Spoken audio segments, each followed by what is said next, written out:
So yesterday, the guys over at Fallout Cascadia released a trailer for their new quest mod, Norwood Asylum. Here's a clip of that, but make sure to watch the full video. I'll have it linked down below. It's on their channel. It's really high quality. This is Dr. Kyler Diggs, patient log number 43. He believes the Chinese will launch a nuclear attack against the United States. So many bombs will fall from the sky that the world as we know it will cease to exist. Perhaps most alarming, he believes this will happen in the next 5 years. I'm putting the patient into solitary indefinitely.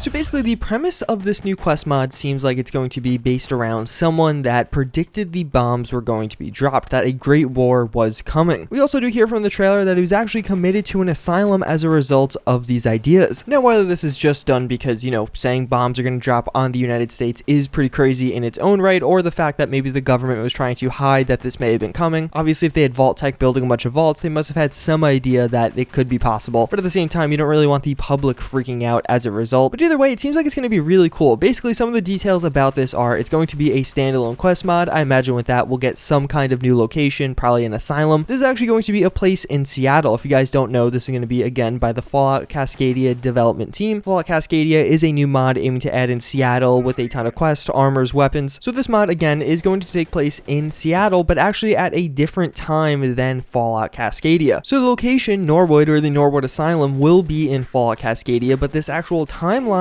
is going to be a bit earlier. Basically, they do say it's going to be between Fallout 4 and Fallout Cascadia, so sometime after Fallout 4 and before Fallout Cascadia. I don't know, maybe it's just me, but I really like this concept. Again, this does seem like it's meant to be kind of a spooky or horror themed quest mod, and even beyond that, they mentioned that they're hopefully going to have this released within the next month or so. So that's pretty awesome. I really like this concept because it's basically going to be setting up some lore or backstory, giving us a view or really just get to experience events that we'll actually get the aftermath of later. Like in Fallout 4, there's a ton of terminal entries and things like that you can see and be like, oh, this really cool thing happened or really messed up thing happened 10 years ago. Maybe you'll find a bunch of the bodies or whatever result of it. I imagine something similar will go on in Fallout Cascadia. You'll be able to read about the events that you got to experience yourself in the Norwood Asylum through the standalone quest mod. Plus, I've actually talked about it in times past where some of these major overhaul projects for Fallout 4 don't actually ever get released or become a little bit too ambitious for their own good. I'm not saying that's Fallout Cascadia. They definitely seem to be one of the most kind of organized and well-developed of the projects, but regardless, having this kind of intermittent release gives us a taste of the new area as well as just kind of gets us hyped for the eventual release of the full mod. All around, this is looking really cool. I imagine this is going to be a top-notch and high-quality quest mod. I'm excited to get my hands on it. Obviously, if we get any more news or any more trailers, I will let you know. Again, make sure you check out the trailer. These guys put a lot of work into this, so I will have it linked down below. As always, again, I thank you guys for watching. I do hope you enjoyed, and I hope to see you all next time. Later.